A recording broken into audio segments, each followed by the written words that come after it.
All right. So we've got Zoe's extraordinary trip. Oh, is she taking a vacation? That's what I thought going into the episode. There was a part of me that was like, I wonder if it's a... Nah.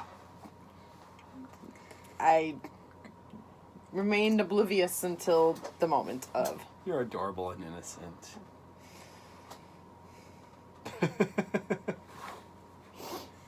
So, the episode starts with Zoey playing Wii tennis with, what's his face, Aiden? Aiden. Nice callback, by the way. Who plays Wii anymore? Right? Except me. So it's this whole dichotomy of, he's super laid back, free, does whatever, and she's very, regimented, It rang true on a personal level. Yeah. To an extreme on both ends. Yes. But... So he's telling her not to worry so much, and then she sees him singing Unwritten. Feel the rain on your skin. No one else can feel it for you. No one else can let it in. No one else can speak the words on your lips. Oh, I keep getting numbers wrong. Yeah, anyway, it was good, and I was like, is there, gonna be a thing? Romantic thing? No, I don't. I mean... He had Rebound Guy written all over him, But they didn't go in that direction. It's clearly not going in that direction. She was, the whole time, every time she looks at him, she's like, really? Yeah. So I respect that. I respect that. He was just it wasn't like a rebound insofar as like any kind of sexual or relationship thing. It was just Sorry. It was a rebound insofar as just a rebound from responsibility and caring. On that front, I'm okay with him sticking around as a character on the kind of on the offshoot. Like, just pop in every now and again. That's cool. And remind her, because she does kind of need that. Yeah, and she didn't totally regret it, I don't think. No. But we'll get there. Yep. Overall, though, like, assessment, it was an enjoyable episode. It was very fun. It was fun. It got back to some fun that needed to be had, but it also had a real heavy other story going on. Yeah, couple other stories going on. Yeah, which I don't disagree with. Just say that out right now. Okay. So you say guy has rebound written all over him. I felt that at the time. Yes. And we switch to a scene with Mo and Max. Max's dad is coming to visit. Max and his dad have a very...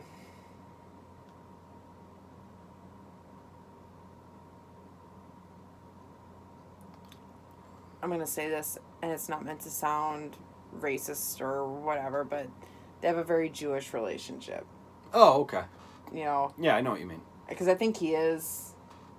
I don't know. I get, Jewish vibes from him.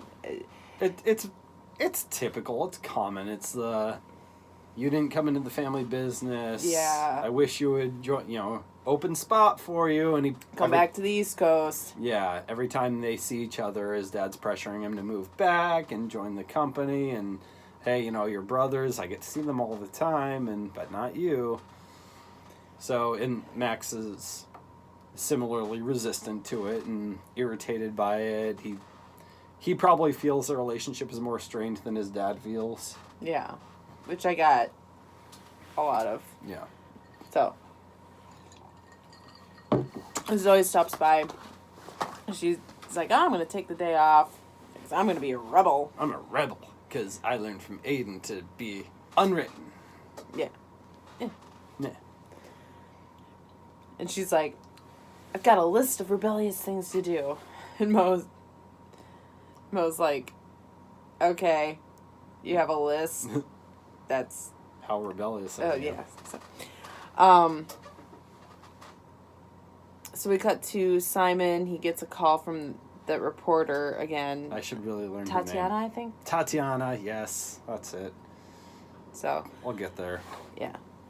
And Danny Michael Davis found a loophole to get out of house arrest. Yes. He's the boss of Spark Point. I don't think we've actually really talked about him at all. Maybe a little bit But when he made Simon head of HR. Maybe, yeah. But so he's off of house arrest, and he has this big grand entrance.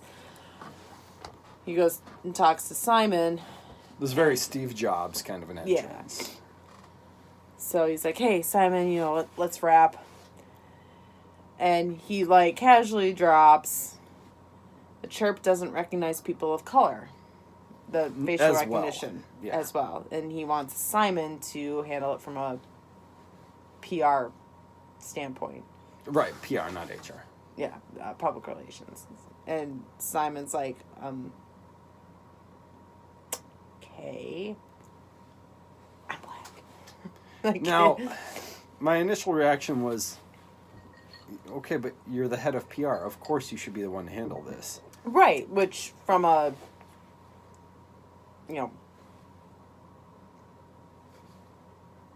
logistical standpoint, yes. But as I'm looking back, I'm probably kind of realizing that Danny Michael Davis knew about this issue last episode, or the episode before. Or whenever he made him the head, and made him that because he's black. It's a possibility. I had the same thought, but on the other side of the coin, it could just be that, Danny, this problem came up, and, Danny's like, okay, my PR guy will handle it, and he himself was maybe a little colorblind. He's like, oh, just go and talk about it, handle it, whatever, and, kind of knowing maybe that this was a little bit compromising, but he seemed kind of oblivious about it too. Yeah, I don't get any kind of vibes one way or another from Danny Michael Davis. He definitely seems completely separate from any kind of social anything. Yeah, he's got an Asperger's vibe to him. Yeah. I was actually just thinking this, on the spectrum, kind of and I don't know if it's, just colorblindness or some kind of Asperger's or just... Which, didn't colorblindness used to be a good thing? I'm so confused. I know. Man. Well, and I think there's two aspects. Colorblindness, I don't see color. You do your job well, and I don't care what color you are, and that's fine. Or colorblindness in the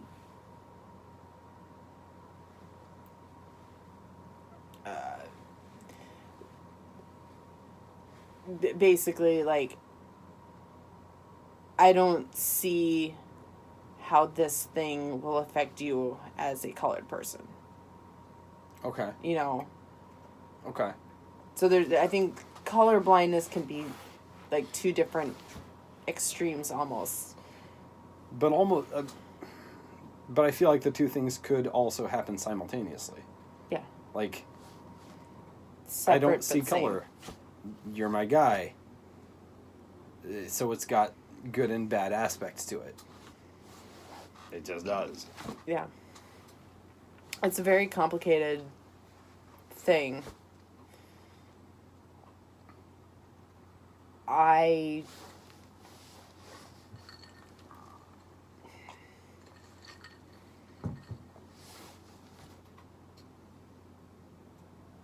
I can't imagine what it's like. True. To be black. I know what it's like to be Catholic. Mm. I'm not saying that's anywhere near the same. But I get it. The pedophile jokes. Yeah. Listening to the different podcasts that I listened to, and, that Father Mike Schmitz, listening back, I started with this first one and I'm going forward. So he got to the whole, Pennsylvania thing, and he relayed a story of when he was ordained, just as a deacon. He went out to dinner. He was wearing his collar, and he, was walking to the bathroom or something, and I don't know if somebody said something to him or if he overheard it, but it was like, oh, child molester.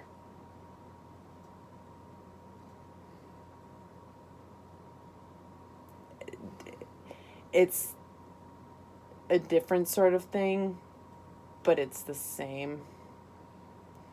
Oh, thug. Sure. You're just a thug, you're a gangster, or whatever. Oh, you're a child molester because you're wearing the collar. Like, it's just... There's a lot of things that are different, but there's also a lot of things that are the same. Interesting. Anyway. So, Simon's got this real, what do I do thing.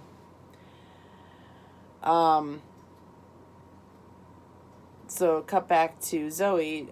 Aiden gives Zoey drugs. And they never say what they are. Like, it has It's a pill. It's a pill. They give off ecstasy vibes, but for some reason I know that ecstasy is not in that shape. Right. It's like a little thing. Yeah. It's and like this a is little like aspirin. a big, like a Tylenol pill sort of thing. Yeah. She takes the drugs, and then immediately Danny Michael Davis calls her into work. And she's like, I can't. I took a personal day. He's like, oh, okay, come to you. Busy. I'll come to you. I just pinged you. I know where you are. And she's like, I told you, these phones are dangerous. And he keeps going on about, like, we can't talk on the phone. They're dangerous. And, like, well, didn't you make them? Like, Well, apparently he was arrested because the FBI hacked his phone. Right. And found whatever. So now he doesn't trust phones, especially the phones that his company creates, which is pretty damn funny. Yeah.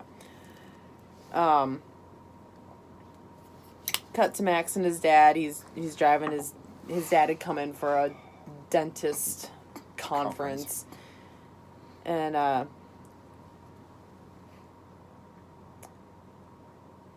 they're driving along, and his dad is doing the whole family business, blah blah blah thing. Like, well, we could use someone in IT. I respect the fact that his dad was like, well, we can use someone in IT. He wasn't like trying to give him his career. Yeah, he wasn't trying to give him to be like dentistry. He's like, we're moving digital, and Simon's like, oh no. So I think it's a little bit of a two-way street. Like, Simon isn't recognizing the fact. Oh wow, yeah. Sorry, Max isn't recognizing the fact that his dad misses him. Yeah. And wants him home. Because he wasn't trying to push him to, come back to do dentistry. Yeah. He was saying we could use IT. He acknowledged your career, and he thought of you. Like, okay. So I have a side on this. It's going to show pretty clearly, but I do get both sides. Yeah. So he's talking about the restaurant, and we've got some. We're waiting to hear back from some investors, and whatever. Mm-hmm. And there's Mo now. Answers the phone. Of course, it's on speaker. Mo calls and tells him the restaurant is struggling. You're like, oh yeah, the investors said no. And okay, well, we've got that Wired piece. Well, no, they decided to nix that too, and Max is like, oh, okay, great. Okay, talk to you later. Bye. Yeah. Awkward. And then we cut to Maggie and Roger. She's, yeah. She's like, okay, this is where the rabbit topiary is going to be, blah, blah, blah. And he's just like, well, This isn't what we talked about. And she's like, okay.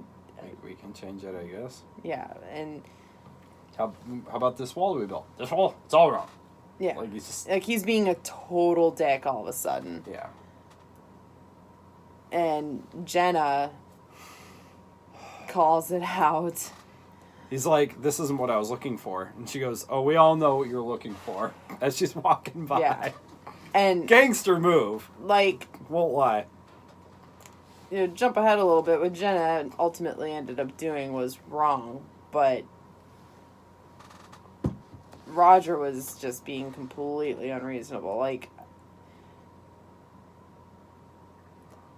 Maggie wasn't going to acknowledge that Roger was wrong without Jenna, I don't think. Yeah. So, maybe something needed to be done.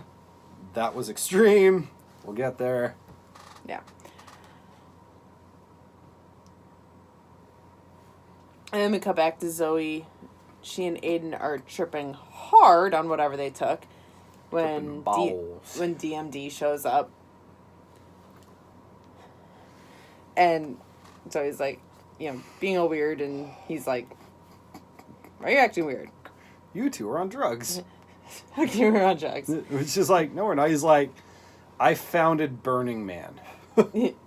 And as of last night, I no longer have to take urine tests. Hey, One Direction, where's your stash?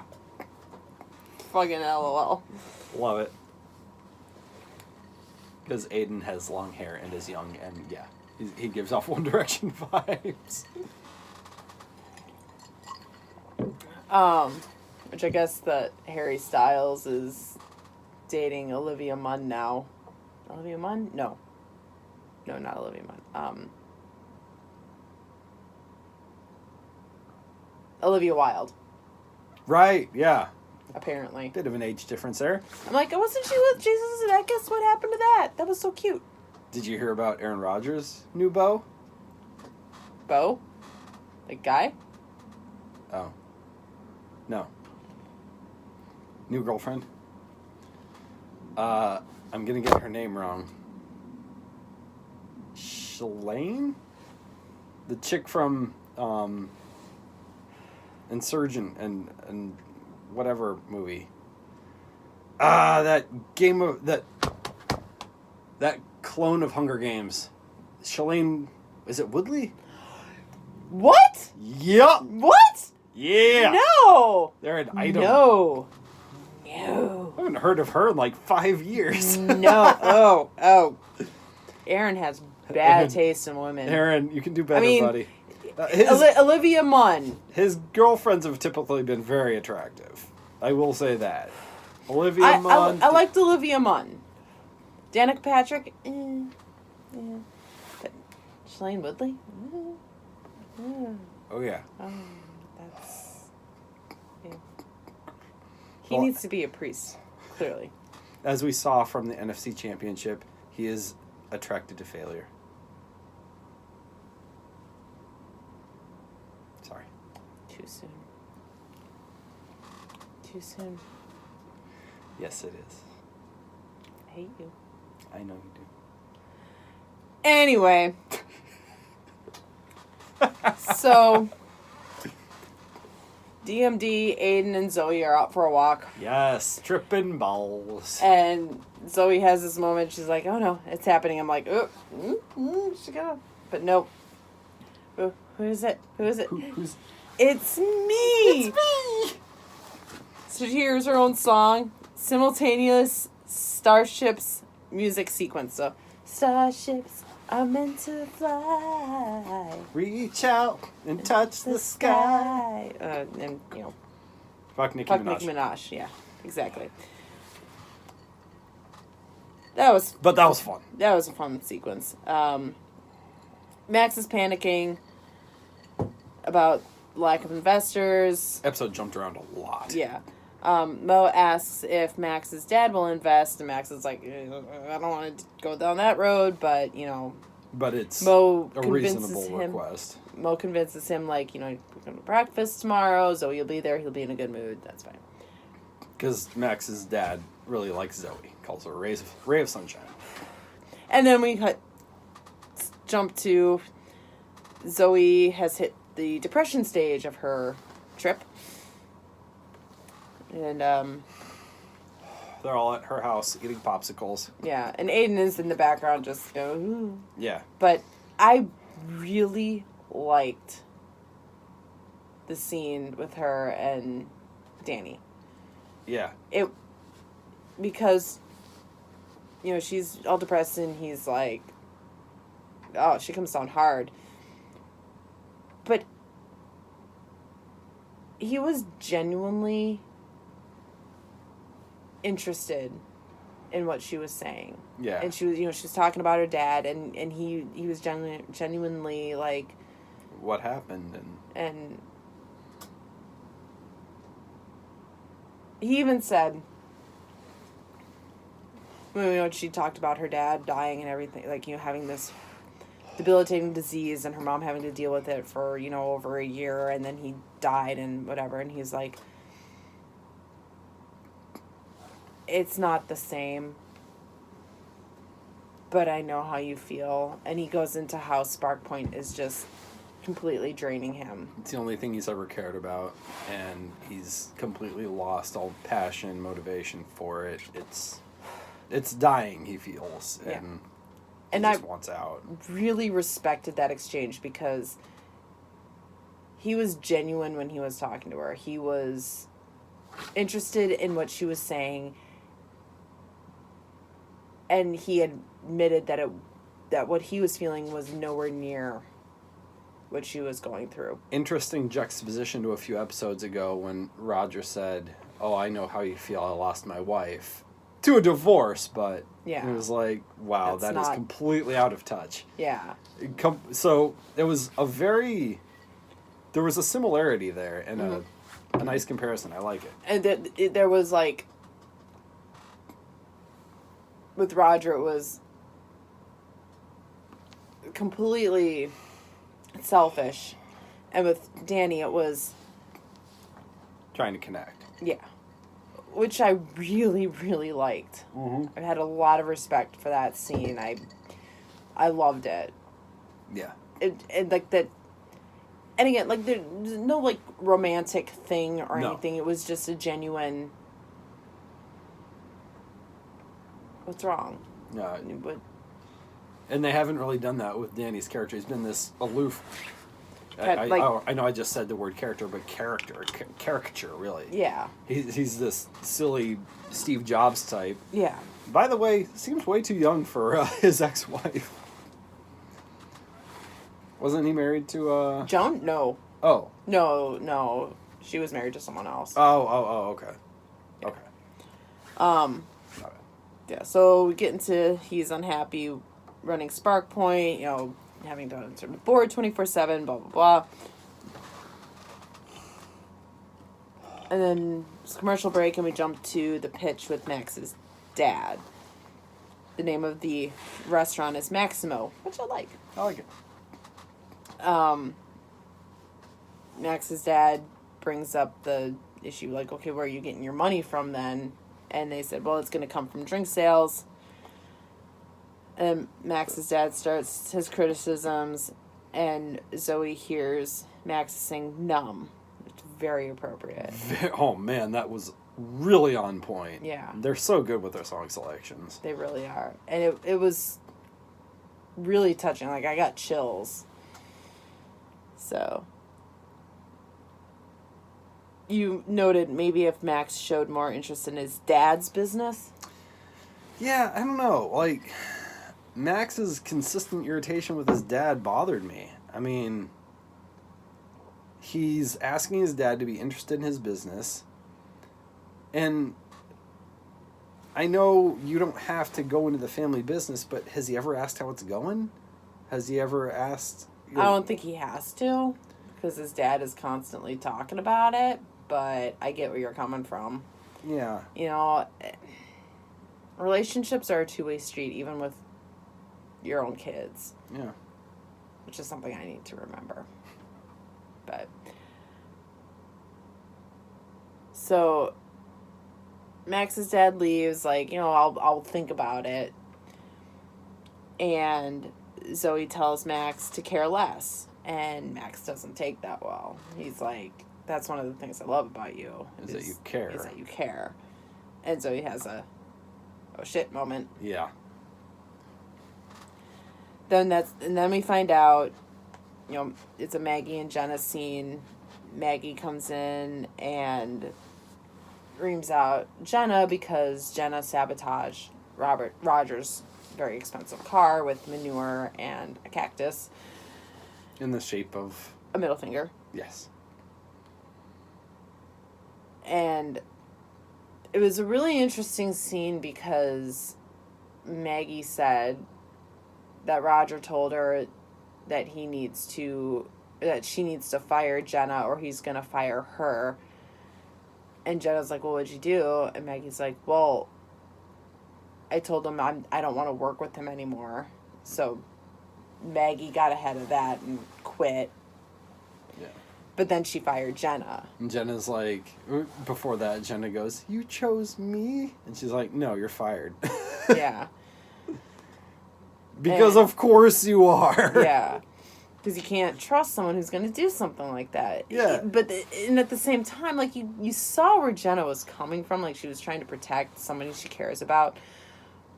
It's the action of somebody who has never held down a consistent job. Her intentions were perfectly good and came from a place of complete ignorance. Mm-hmm. And while you can still appreciate it, you still can't work with somebody like that anymore. Right. She's way too much of a free spirit. So you say, and the end of Jenna. Your sister was right. I was crazy to trust you. Damn. Yeah, that was a bit of a low blow, because why you gotta call out Emily for warning you about Jenna? Like, this was your, I don't want to say fault, because Emily warned you, Jenna's like this, and you're like, she's being helpful, and that's great. But that line did nothing but throw Emily under the bus, and I was expecting some retribution about that by the end of the episode, and it didn't happen. No. Because I guess Jenna grew, and good for her, but I'm going to kind of say dick move on Maggie's part. Oh, yeah. And, the show didn't pull any punches as far as that goes. Like, they made it very clear that both Jenna and Maggie were in the wrong. I felt like Maggie didn't get any bad from that, though. I mean, she apologized her own guilt. Okay. She couldn't even look at Jenna. Yeah. But as far as Maggie and Emily goes, though, like, that's sure. Well, where and I hang-up think is. If I had to guess, though, Emily and Jenna have already come to that. Jenna knows where her sister's at and probably didn't hold it against her. Right. That's fair. That's fair. Yeah, I mean, they're sisters. In their late 20s, early 30s, they've gotten to this point already. Sure. That they're... Yeah. And Emily did warn Maggie. Yeah. And I think Emily, like, everything else that's going on in Emily's life, it's like, okay, this is just whatever, like, she's my sister. I love her, I just, I don't have a lot of expectations. Yeah, so even if Jenna did come in and, like, rail at Emily in a scene that we didn't see, Emily wouldn't have come back at Maggie for that because she straight up told Maggie, be careful. Okay. Yeah. Okay. So then we cut back to Spark Point. DMD comes in and tells Zoey that, he's going to sell the company because he's done with this. He wants to do his own thing, whatever. And Zoe's like, no, please don't. People will lose their jobs. And he's like, well, then they'll be free too. And she's like, you don't get it. No. Danny Michael Davis probably would not suffer much. Well, I mean, he would have to change his lifestyle, but he would be okay. He is probably loaded and doesn't get what it would be like for, his employees to lose their jobs. Right. Again, that complete, like, it's not that he doesn't care, he's just completely oblivious. Zoe's last name is Clark, by the way. So, there's a family dinner at the Clark residence. Everyone is airing their grievances.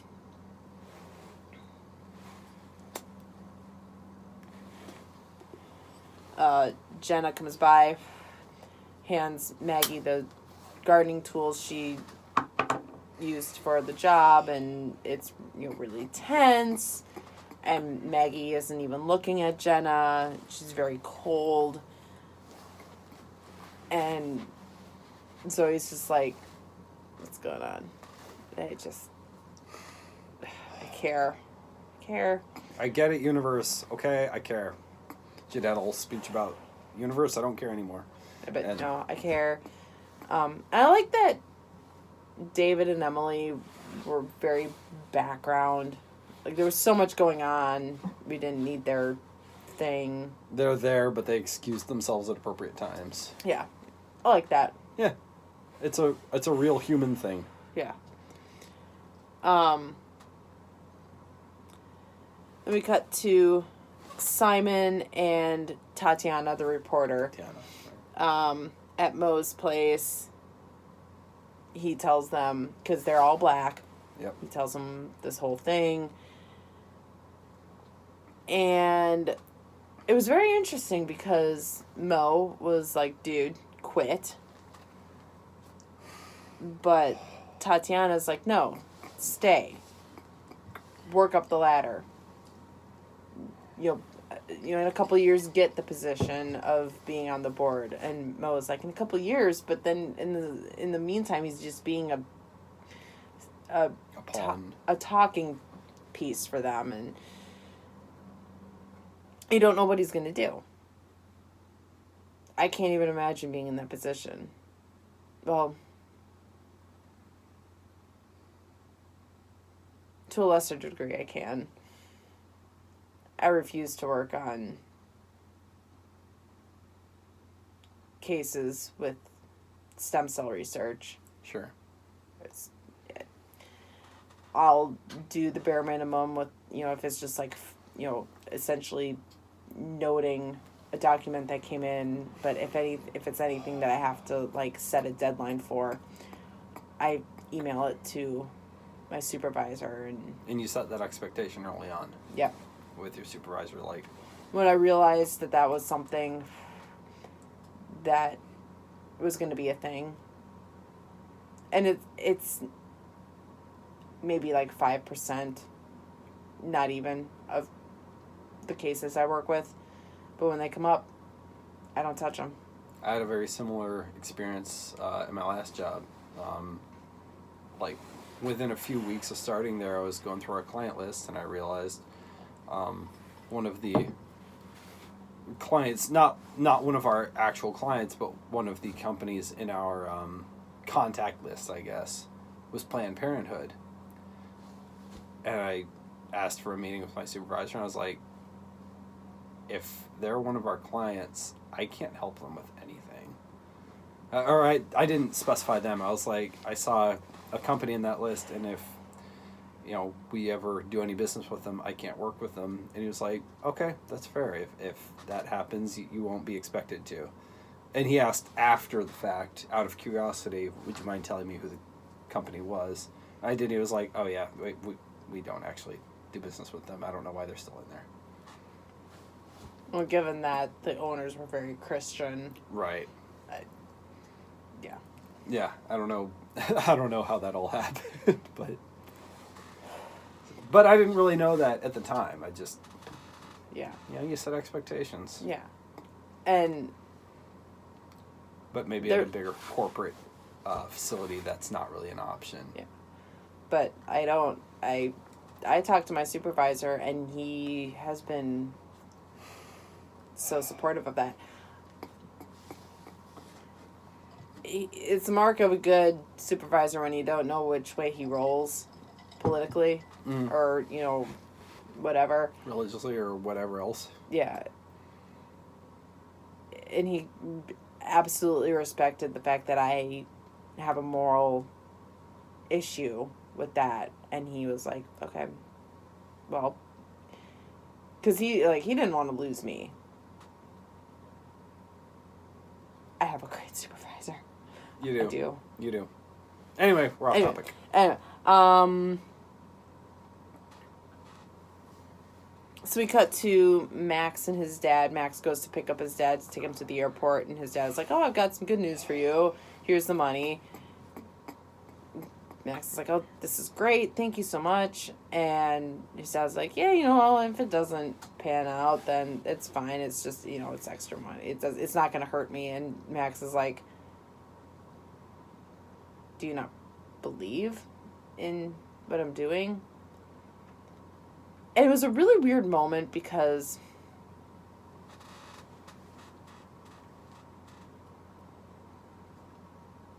I kind of get both sides, but I think Max was being unreasonable. He's looking a gift horse in the mouth. I know that you want investors that believe in your company, but guess what, buddy? You don't have any. Yeah. And you have somebody who's willing to help you. Your father is willing to give you this money. Why does it matter if he believes in it or not? He's willing to give you the money to try. Yeah. Because he cares about you. Why else would he give you the money? He may not care about your business, but he cares about you. Doesn't it maybe mean more that he doesn't necessarily think he'll get a return on investment on this, but he wants to help you? I mean, maybe it was a backhanded thing that he said, if it doesn't pan out, it won't hurt me. Maybe that was something he didn't need to say. But for crying out loud, Max, would you just take the money? Yeah. And his dad even said, he was like, I can't take money if you don't believe in the company. And his dad was like, I'm trying. I just can't get there yet. Yeah, ugh! Yeah, I think I was finding myself siding more with Max's dad. Yeah, I was too. Which is weird because I like Max as a character. I do. And to a certain extent, I get where he's coming from. But, yeah, that was bad move on Max's part. Mo may murder him. And you did say that you think that was unfair of Max. And he cuts to Zoey and Maggie. Zoey tells Maggie that she's being unfair to Jenna. She notices the popsicles are all gone. Should she throw away the popsicles? No, Aiden came and took them. She's like, he asked if we had jackfruit. Is that a thing now? And Zoe's like, no, but I gotta go. Sure, because she knew that would be a Danny Michael Davis thing. I didn't get that till now. Yeah. Got it. So she goes to Aiden's and DMD is there. Zoe's trying to convince him not to sell. And because she's not high. Like they and clearly she's carrying now. He's really bouncing off of her big time, which I think is gonna come back. Not in a romantic sort of thing, but he's gonna see a lot of potential in her. Mm-hmm. And I think he's probably gonna get to a point where he's like, you take over the company. Eventually, and she's gonna be like, I don't know. Yeah, she's probably gonna say no. That might be seasons in the future, I don't know, but I do think that's gonna be a thing. Sorry, there was that thing. He'll give it a few more months. He takes her phone to call an Uber, but what's he really doing? Yeah, there wasn't a scene with them after that, but he took her phone to call an Uber and left the room. Yeah, that was weird. That's gonna come back.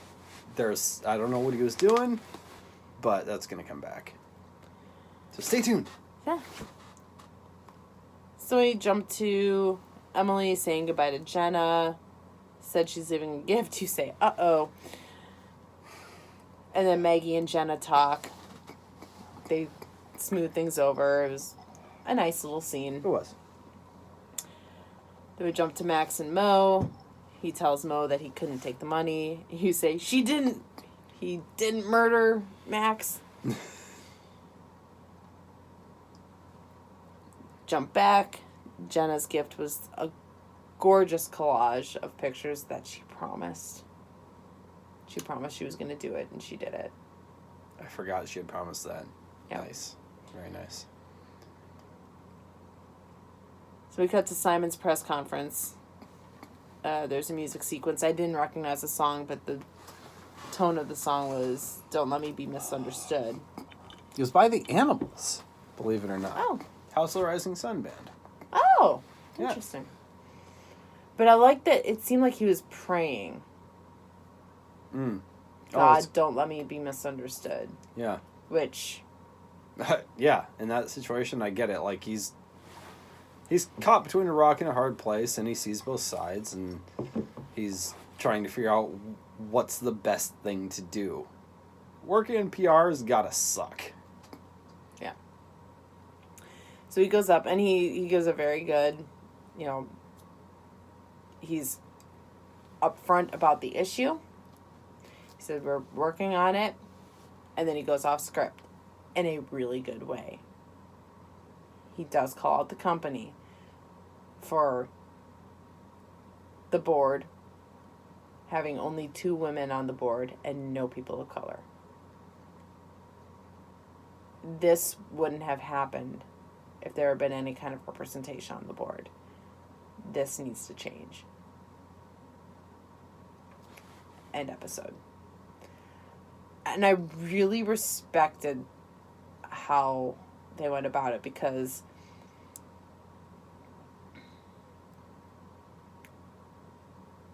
that is an issue. You can't, in this day and age, you can't have a company like this without having representation. Sure. I mean, isn't that why America broke off from Britain? Taxation without representation. Yeah. Different, but kind of the same. This wouldn't have been an issue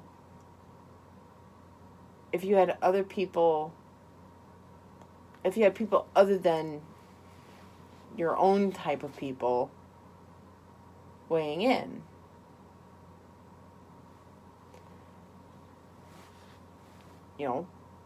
If you had had someone of color on the board, they would have been like, hey, will this recognize this?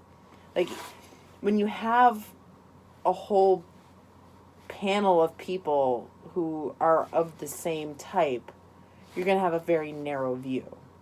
If I remember correctly, there was an actual issue with iPhone. Mm-hmm. Yep. And I can't remember. I think it was actually... The face thing. Right, but I think it was Asians. I think it was Asians that were not able to be recognized easily. It wasn't black people? I don't think so. I could be wrong. But I do remember that was a thing earlier in the decade. So it's pulling from real life. Yeah.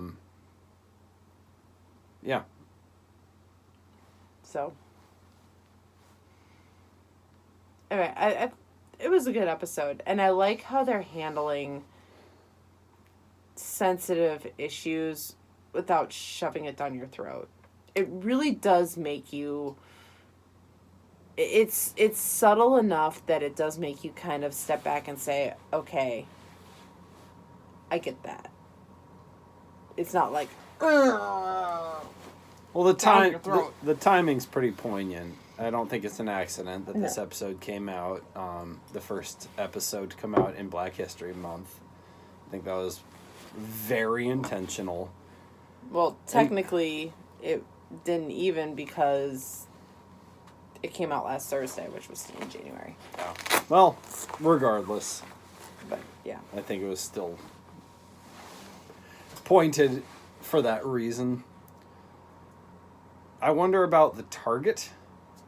I don't disagree that there should be representation in the board, but and maybe representation of the board or trickle down to representation of the coders, but it's like, I mean, who programmed it? Who was did you pull from the wrong, not enough diverse test people to pull facial recognition from? Like, I don't know. It's how feeling real works. Mythbusters right now. Right, yeah. But, yeah. The show does a really good job of helping me step outside of myself, Sure. of my own limited view. I mean, as a Catholic Christian, I need to do that. Yeah. I'm not conservative. I'm not Republican. I'm Catholic. And Catholic means universal. Exactly. So, anyway. Hey.